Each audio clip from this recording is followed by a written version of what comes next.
All right. So, bell ringer for today. Just got done talking about the Soviet Union, Stalin's rise to power. So, bell ringer describe the rise of Joseph Stalin and the USSR in the 1920s. There you go. There we go. So, what led to the creation of the Soviet Union? How did Stalin come into power? And how was he creating the Soviet Union into this industrial world power? Those of you at home, please turn in your bell ringers today. You should have 5 of them. And give you points for that. For those of you in here, I'll just come around and check them. So I'll give you some time. This is a little bit of a longer bell ringer, about 3 to 4 minutes. Jeffrey, all right. I heard you took a tank yesterday. Yeah? Okay. A charge? The guy lowered his shoulder into me, jacked me into his head, then I fell backwards on my head. I was planted, had to throw in the baseline, so like this, then into it. Yeah. You have a video of it? Yeah. I gotta check this out then. How about 6th period? I'll check it out. Oh man. So is this a good flop on your end? I don't know if it was a flop. No? Okay. All right. But there's no penalty at all. No, there wasn't one on me. There was one on you. Yeah, they said I, for some reason, shoved the kid when I really got against this. And you got destroyed into the wall. Yeah, how about it? You're put on the streets. He was defenseless. Yeah, okay. That's what I heard too. Yes. Who, from me? Your mom. My Your mom mom. said, "Oh yeah, QR came up." What's my mom's name? What? What's her Doesn't matter.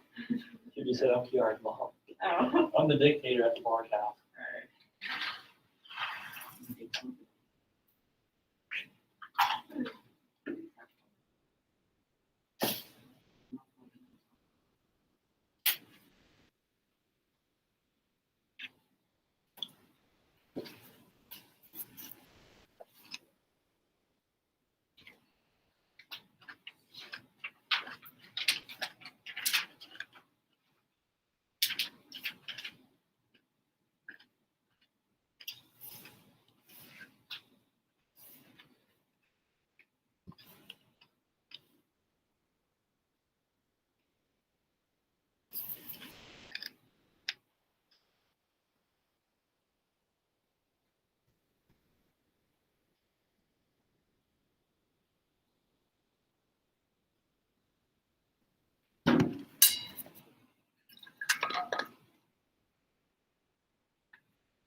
All right, how about 2 more minutes?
Okay, let's go over this. Describe the rise of Joseph Stalin, USSR in the 1920s. So where do we begin here?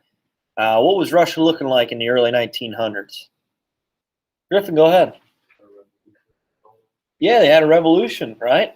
Okay, why did they have a revolution? Weren't things going well? No, no. So Tsar Nicholas II, right? He's like the king in the early 1900s, was pushing the Russia into these wars where he thought, well, if we win a war here, we'll eventually spur some nationalistic pride for a country. Maybe we'll inspire these new modernist views where we'll be accepted into our country if we win a few wars. So who do they go to war with right around the early 1900s, 1904, right around there? Go ahead, Griffin. Japan, good job. And they thought, well, this should be an easy win. Why? Why do you think this would be an easy win? Jeffrey? Japan's 100 times smaller than them. Okay, all right. Okay, so they viewed themselves as higher because, oh, we're of a European descent culture, and Japan's an Asian country. There's no way that these people can compete with us. They're lesser than us, right? It was just a time period. It was just the viewpoints, especially with social Darwinism. Okay, this idea where the white culture is more dominant, superior to especially other cultures like Asian, right? Races, you name it. Okay, good. What happened with this war, Jeffrey? They lost. Who did? Russia. Yeah, they got it humiliated, right? Because they didn't have the ability to compete out in the open waters. Their navy wasn't near as good as Japan. And it just showed the world that, you know what, Japan is advancing at an alarming rate, which we're going to talk about today. That they're imperializing areas and taking them over with their strong navy. Okay, and they need to for certain reasons, which we'll discuss more. All right, good. So Russia then took their licks, right? They got to take it to them. They got it taken to them by Japan. So then World War I came around. The Tsar is still in control. How did he treat his people? Jeffrey, go ahead. He let them starve. There wasn't much food. Not a lot of jobs going around. Yeah, no advancement really, right? There was not a surplus of food at all. People were starving. People were dying. And he was forcing the military on his own people to make sure that he stayed in control. Okay. He used media a lot, right, to show that he was this person of high ranking standing and pushed out anybody that opposed him or killed him. Okay. But eventually, Russia joined World War I, right? So Tsar Nicholas II, again, thinking that a war would boost some pride, push from national pride and nationalism in his country. And how did World War I fare out for Russia? How did it fare out, Serene? Not too great. Not too great, right? Yeah, they couldn't compete against Germany on the Eastern Front there. Okay, they had manpower, that's for sure. They had a lot of people involved, a lot of soldiers. Okay, but they took heavy hits, heavy tolls. They didn't have the ability to compete with them militarily, as Germany was just so far superior. Even with Germany's forces split up, fighting in the East and fighting in the West against France and Great Britain for the majority of the war. So then 1917 comes around. Griffin, what happened? Yeah, that revolution occurred, right? So Vladimir Lenin, and he spread these ideas of the working class rising up against these big business owners, the elite. Okay, and he pushed to try to take over and push the Tsar out of control. An interesting story. Actually, it was kind of like a secret weapon from Germany. Right? Germany had him in prison. They're like, oh, let's just release this guy into Russia to spur up this revolution and push Russia out of the war, and then we can just focus all of our forces on the Western Front against France and Great Britain and eventually the United States. So Germany releases this man back into Russia, and this revolution occurs. It works, right? It works. I think it's kind of a unique story. So then Lenin spurs up these ideas, right, to the proletariat versus the bourgeoisie, the working class versus the business owners, the elite status, the elite class. Okay, and it works out for the Bolsheviks, right?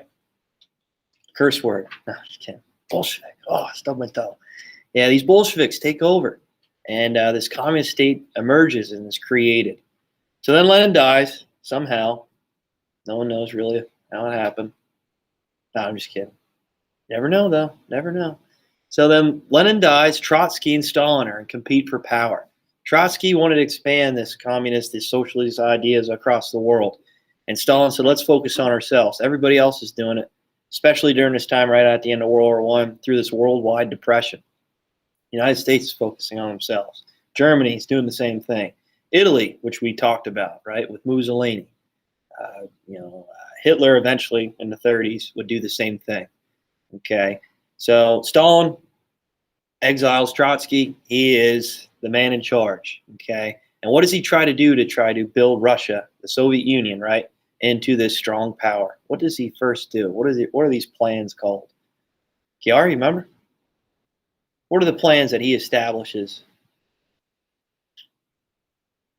It's like a year plan. How many? 5-year plans, right? Yeah, 5-year plans are established in Soviet Union to try to spur economic activity, to try to spur industrialization, build a strong military. Okay, so he forces it on the people, right? And if anybody opposed him, what happened to him? Killed, sent to the gulag. Oh yeah, second chance, right? Get back in the war zone. Yeah, so the gulag is established. He has a secret police. He controls the media. And he forces his totalitarian dictatorship onto the people to try to enforce industrialization into the Soviet Union. And then we talked about collectivization. Okay, all the resources, all the land, all the production of food is going straight to the military, okay, straight to the forces to try to build up this strong military. But did it stop just after 5 years? No, it continued. It continued until, after World War II, moving up into the 50s, the 60s, right? And it created tensions with the United States and the rest of the world with the Cold War, right? So these 5-year plans continued, right? And how were the people treated in the Soviet Union? Not very well, right? This great purge, right? Anybody opposed Stalin, anybody that wasn't going with what he was trying to establish, were killed and forced to these labor camps, right? Millions of people were killed by Stalin. People of his own country. And realistically, was it any better than what the czars established? No. At an industrial rate, yeah, right? They did create a strong military. They did become a world power. They had advancements in sciences as well, which we'll get to. But for the most part, when it came to treating the people, the citizens, supplying food for them, it wasn't the best, right? It wasn't the best. Although they had a surplus of food, it went straight to the military rather than the actual citizens of the Soviet Union. All right, is there any questions on that? Any at all? You see the rise of power in these dictators. It's very similar to all of them, right? They're trying to build up their military and force industrialization, okay? And they have control of the media, right? And there's no opposition, right? There's no competition in politics. If there was, they were killed, they were pushed out, they're exiled, right? Good. What was I going to say? Ooh, something. Oh, was there anybody to stop them from building up their military? Who was supposed to stop them? Who was supposed to enforce the world to make sure that these countries weren't building up their militaries and maybe trying to imperialize other areas and take other lands over? Who was there to try to stop them? Serene, go ahead. The League of Nations, right? Great Britain and France. Why didn't they stop? They couldn't. Right? The Treaty of Versailles, the 14 points, everybody was supposed to be all on the same page here. We're not building up our military ever again. We're trying to prevent any type of warfare, okay? And this is why at the start of the war, France and Great Britain are pretty much caught with their pants with their pants down here. Same with the United States, right? Same with the United States, okay? All right, you guys good with that? All right, terms for today. We're going to talk about Japan real quick. I'll give you some time for yourselves today since it's Friday. Just 3 of them. Oh, let me change this one.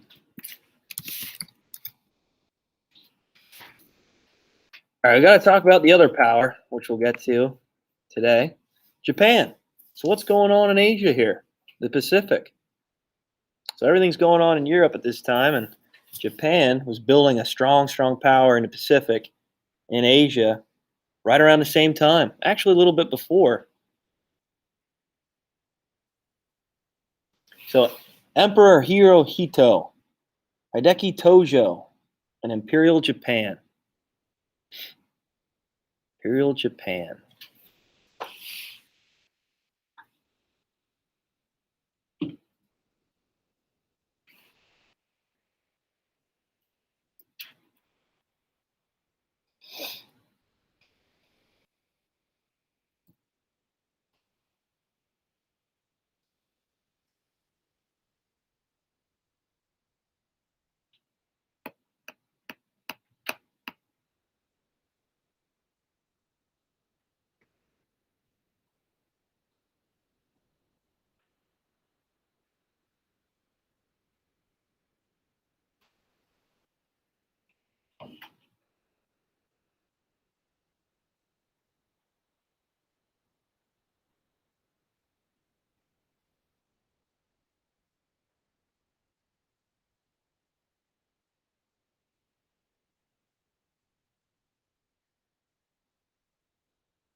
I will be putting out a map then for you guys to know. I think it's important that you know these locations of these countries, and when we talk about expansion and allies, right, alliances, I think it's important to know these locations on the map. So next week I will be posting a map for you, and we'll probably have a quiz next week sometime, maybe midweek towards the end, right? Because I know there's a lot of information here, especially at the start of World War II, the build up to it.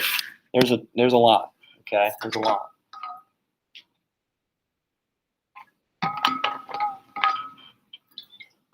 There is a lot.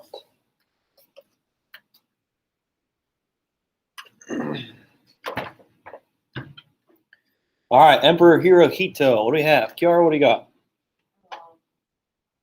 He was emperor from 1940 Till when? 1947.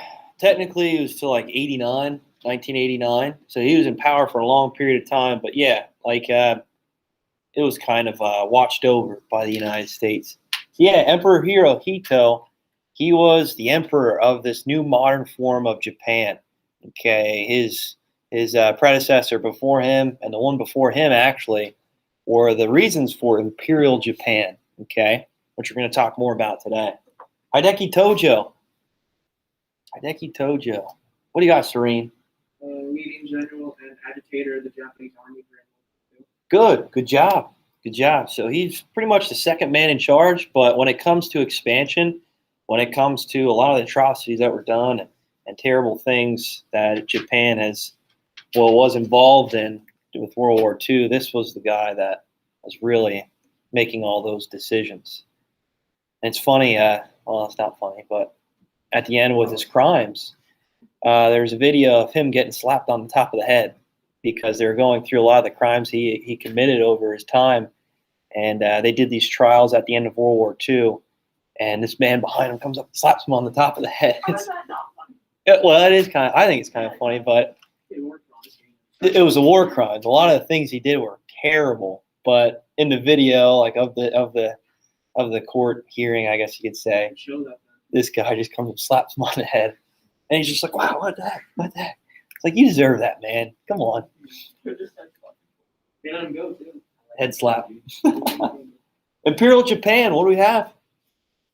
Jeffrey? Imperial Japan was a historical statement in Imperial Japan, which started in 1868, lasted until post-World War II, up until 1947.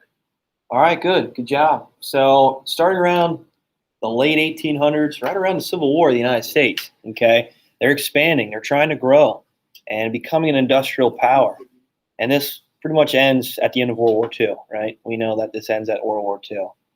Okay, so where do we begin here? Where do we begin? So we need to actually go back to the 1860s, 1850s.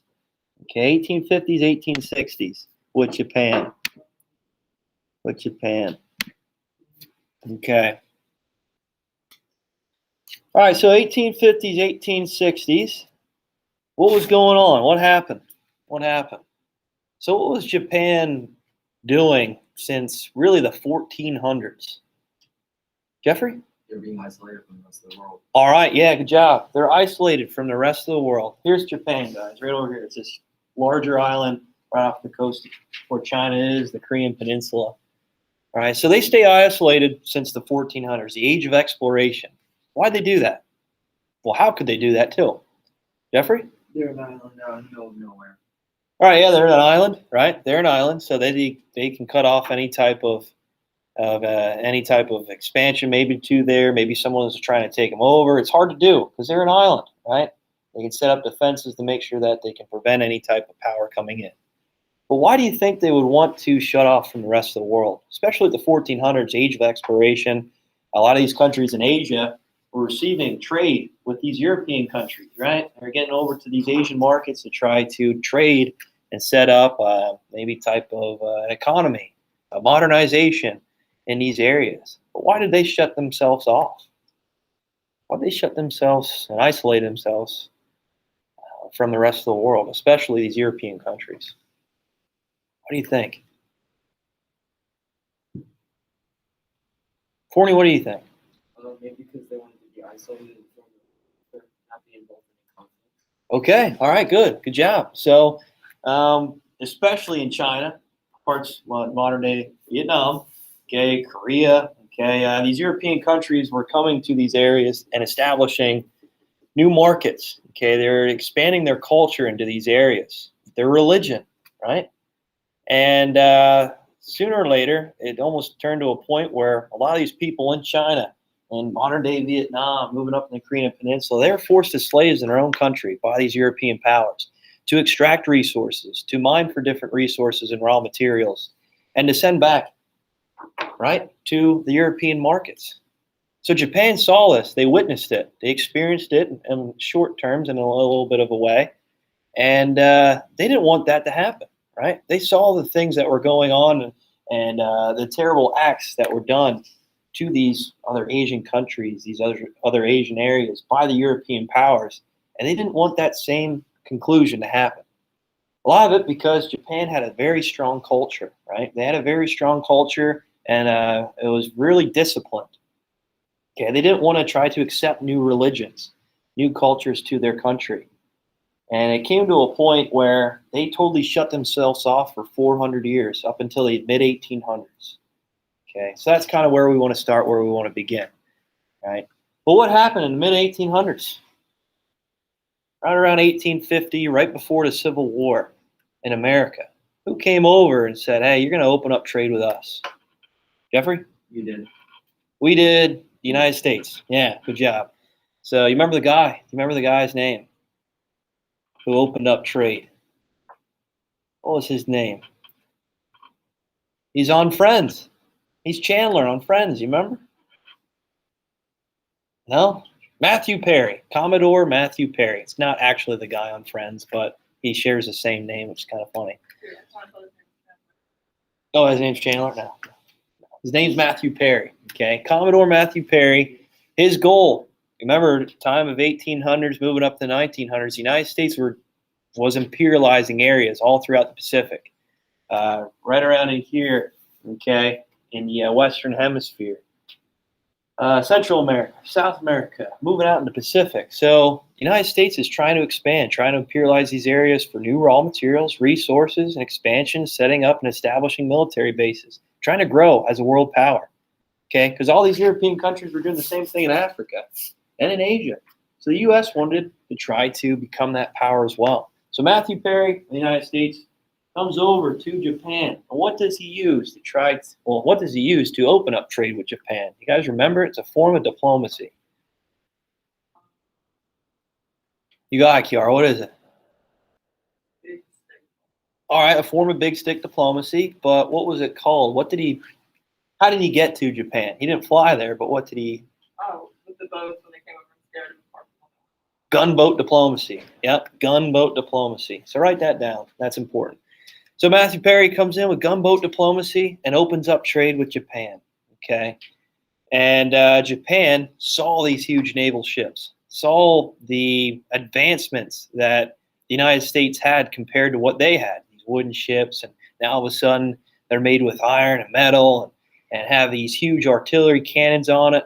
Okay. And they pretty much went to the port city and they're firing shots off at what is Tokyo today and destroying a lot of the capital. And Japan was really frustrated and angered by it. But could they do anything about it? No, they couldn't. They couldn't. And you know what America's response to it? It was the 4th of July. We're just shooting off fireworks. Sorry if we hit your markets, hit your buildings. We didn't try it. Realistically, they tried it. That's what they wanted to do. So the United States opens up trade with Japan. We know the benefits for that. The U.S. is seeing a lot of expansion in these Asian markets. They're getting resources for raw materials and establishing military bases. But what was the advantage for Japan? Corey, what do you think? So we know the advantages for the U.S., but what about for Japan? Maybe they started developing like a kind of army. Yeah, a modern form of an army, right? Yeah, they saw advancements. They're inspired by the United States with industrialization, okay? They saw the new waves of creating a military, advancing in the world that is established. Japan knew that if they wanted to try to compete at a world stage, they had to accept these new modernist ideas. They had to accept the new military strategies, plans, and advancements in technology. They had to accept it. So Japan and the United States had somewhat of a partnership. So the U.S. goes through the Civil War. They kind of go back a little bit. They try to focus on themselves. And Japan, what do you think they did with that industrialization? Jeffrey? Use it to help up with the military. Yeah, they expanded it, right? They expanded to a point where it was really not challenged in Asia, okay? None of these countries, like China, like modern-day Vietnam, okay, even Russia, right? They didn't go through industrialization until the 1920s when Stalin came through. So who was the top dog already in Asia by the mid-1800s, end of the 1800s? Japan, right? There's no one to challenge them. There's no one to challenge them. All right, so moving on here. 1920s, they go through an economic collapse. A lot of that had to do with their aggressive expansion, right? So since the mid-1800s, since the end of the 1800s, when Matthew Perry came over and opened up trade, Japan knew that they had to expand. They had to imperialize these other areas. Why? What are they again, Kiara? An island. So what are they limited to? Limited resources. Resources, raw materials, right? Good. They need resources to fuel their military. They need resources to expand their country. Okay? And as they do so, since the mid-1800s all the way up until 1940, they pretty much claim almost all of China. Okay? They claim really the industrial areas, a lot of the resources, raw materials that are enriched in China, right here along the eastern coast. They expand down into Vietnam, modern-day Vietnam. They take over the Korean Peninsula. Who did they defeat in the early 1900s in a war? What was that again? Russia, yeah. So they expand up into parts of Russia, the Siberian Peninsula. They're extracting resources up there. They go down to the Philippines eventually, which was controlled by the United States since the Spanish-American War. They go down into parts of Indonesia, Australia, and then moving all the way out until eventually we know as the Midway Islands. Okay, was there anybody to stop them? No. Actually, they were a big player and on the side of the Allied powers during World War I. Why do you think they joined the Allied powers? Jeffrey, what do you think? Because they didn't want any repercussions from being with Germany. Okay, all right, and they saw that as an advantage, right? we're getting all these territories and we're not getting any type of reparations. And realistically, these countries in Europe, they're rebuilding. The United States is focusing on themselves. Is there anybody try to enforce Japan over in Asia? No. No. So Japan becomes this dominant power real quick. Let's face it, guys. With technology, a lot of the new forms of technology, softwares, right, emerges out of Japan. Okay. Even today, they're still growing to a point where it's surprising after World War II. Okay. But anyway, this is another power rising, okay, in the world before World War II. And who can we thank for that? Jeffrey? Chandler. Chandler, yeah. Matthew Perry. We can thank the United States for building this dominant world power in Asia. That's going to eventually challenge who? United States. Oh, man. Okay, we're going to talk about that when we get to Pearl Harbor. Crazy stuff there. It's almost like we got smacked in the face by what we tried to create. We created a monster. Eminem, right? We created a monster, but no one else. Oh, man. Okay, here you go. All right, so we talked about it. Very similar. They're going to control the media. Okay, they're going to control every aspect of life. Teachings, education, everything. See you guys later. I try to give you time. I'm sorry. I got on a roll there.